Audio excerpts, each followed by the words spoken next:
सूत्र में बांधकर सम्मानपूर्वक जीवन जीने का अधिकार देने वाला भारतीय संविधान का सम्मान करते हुए आज के इस कार्यक्रम में उपस्थित जिनको मैं जब भी याद करता हूं वो पूरी तरह से एकदम तैयार हो जाते हैं, कहते हैं कि आप जब कहिए जहां कहिए वहां मैं तैयार हूं। आज के इस कार्यक्रम के उद्घाटन करता माननीय जनेंद्र कुमार आर्य जी, सम्राट अशोक क्लब आपका सदैव आभारी रहेगा। और मैं एक सीख लेता हूं, जब से हम मिले हैं तब से इनसे सीख लेता हूं कि कैसे आम लोगों के साथ सामंजस्य बैठाना चाहिए और सामंजस्य बैठा करके जीवन जीने के लिए प्रेरित करना चाहिए।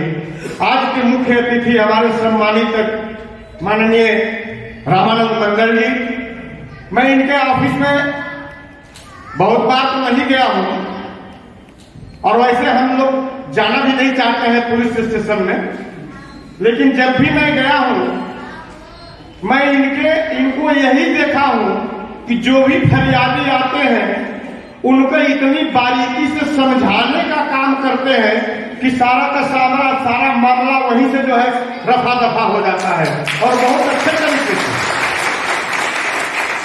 सर मैं आपका तो कायल हो गया हूं जब से आपको देखा हूं, जब से आपसे मिला हूं। और आपने एक बहुत ही नेक कार्य जो है आपके अवधि में जो है थाने के परिसर में जो हुआ, तब से मैं जान गया कि आपके अंदर वो करुणा है, प्यार है, समता है, बंधुता है और प्रेम है, जिनकी पहचान को आपने स्थापित किया तथागत गौतम बुद्ध को थाना परिसर के अंदर में। और आज के मंच पर हमारा जो मुख्य वक्ता के रूप में उपस्थित है सम्मानित माननीय अवधेश मौर्य जी, राष्ट्रीय सोशल मीडिया प्रभारी सम्राट अशोक क्लब, आपका बहुत बहुत मैं स्वागत करता हूं कैमूर की धरती पर। और इस लिच्छवी भवन में, जो लिच्छवी भवन एक ऐतिहासिक भवन है जो भारत के इतिहास का गुणगान करता है, साथ ही इस मंच पर उपस्थित सभी गणमान्य अतिथियों का सम्मान करते हुए, क्योंकि समय का उपयोग करना है, सभी महापुरुषों का भी सम्मान करता हूं और सबको नमन करता हूं। लेकिन जो आज हम सभी यहां बैठे हैं, जिसकी चर्चा कर रहे हैं, इसकी चर्चा तो देश में 72 वर्ष पहले से होनी चाहिए थी। संविधान लागू हुआ 26 जनवरी 1950 को, तब से हर वर्ष होना चाहिए था, हर कार्यालय में होना चाहिए था, हर प्रशासनिक कार्यालय में होना चाहिए था, आम जनमानस के बीच भी होना चाहिए था, और नहीं हुआ इतने दिनों तक। इसी का परिणाम है कि हम सभी संविधान के अनुसार आचरण करने के बजाय धार्मिक ग्रंथों के अनुसार आचरण करना शुरू कर दिए। और जब धार्मिक ग्रंथों के अनुसार आचरण करना शुरू कर दिए तो हम हिंदू और मुसलमान बन गए। हम हिंदू और मुसलमान बन गए। और एक तरफ मुसलमान का नेता कह रहा है कि गर्व से कहो कि हम मुसलमान हैं।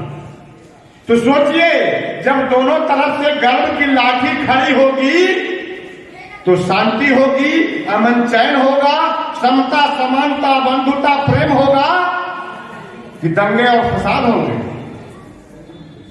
जब गर्व की लाठी खड़ी होगी तो दंगे और फसाद होंगे, अमन चैन नहीं होगा। अमन चैन तब होगा जब हम भारतीय संविधान को अंगीकार कर लेंगे।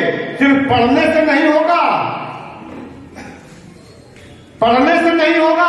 उस भारतीय संविधान को अंगीकार कर लेंगे तो हम क्या हो जाएंगे? एक भारतीय बन जाएंगे। न हिंदू रहेंगे न मुसलमान रहेंगे, हम क्या रहेंगे? सिर्फ भारतीय रहेंगे। और जब भारतीय रहेंगे तो न दंगे होंगे न फसाद होंगे, सभी लोग अमन चैन से रहेंगे। हमारे भारतीय संविधान सबकी रक्षा करता है। अब सोचिए देश में कैसी विडंबना आ गई कि हमें भारतीय संविधान की बात करने पड़ रही है। क्यों? क्योंकि हम भारतीय संविधान के अनुसार आचरण नहीं करते। तो हम भारतीय संविधान के अनुसार आचरण करेंगे तो भारतीय संविधान में न हिंदू है न मुसलमान है, सिर्फ और कुछ है तो वो सिर्फ और सिर्फ इंसान है। सिर्फ और सिर्फ इंसान है, एक व्यक्ति है, एक मानव है। और हम सभी भारतीय संविधान के अनुसार जिंदा हैं और भारतीय संविधान के अनुसार ही मरते हैं। क्योंकि जब भी कोई बालक पैदा होता है तो वो तब तक जिंदा नहीं माना जाएगा जब तक भारतीय संविधान लिख के न दे, तुम्हारा जन्म तिथि जन्म पत्री लिख के न दे कि आपका जन्म हो चुका है अमुक तारीख को। और मरा हुआ व्यक्ति आज मर जाता है, लेकिन उसको तब तक मरा हुआ नहीं माना जाता है जब तक भारतीय संविधान मृत्यु का सर्टिफिकेट नहीं इशू करता है। यानी हम जीते और मरते भी हैं तो भारतीय संविधान के कारण। तो हमें कैसा बनना चाहिए? गीता और कुरान की तरह कि भारतीय संविधान की तरह? इसलिए भारतीय संविधान की तरह बनना है तो हमें क्या कहना है? गर्व से कहो कि हम भारतीय है। गर्व से कहो कि हम भारतीय है। गर्व से कहो कि हम भारतीय है। इसी के साथ यही शिक्षा लेकर के जाइए, यही ज्ञान लेकर के जाइए। और आप तो सुन लिए, अब आप सुन लिए तो आपकी जिम्मेदारी खत्म नहीं हो गई। आप अपने अगल बगल आस पड़ोस के लोगों को भी सुनाइए कि हम क्या हैं, हिंदू नहीं है, मुसलमान नहीं है। सबसे पहले हिंदू बनो, घर में बनो, मुसलमान बनो, घर में बनो, गीता पढ़ो, घर में पढ़ो, कुरान पढ़ो, घर में पढ़ो। लेकिन जब रोड पर निकलो तो कट्टर भारतीय बन के निकलो, कट्टर भारतीय बन के निकलो। और जब भारतीय जिस दिन बन जाओगे, मैं दावे के साथ कहता हूं कि देश में न चोरी होगी, न बलात्कार होगा, न भ्रष्टाचार होगा, न हिंदू मुसलमान होंगे। सिर्फ और सिर्फ होंगे तो भारतीय होंगे। और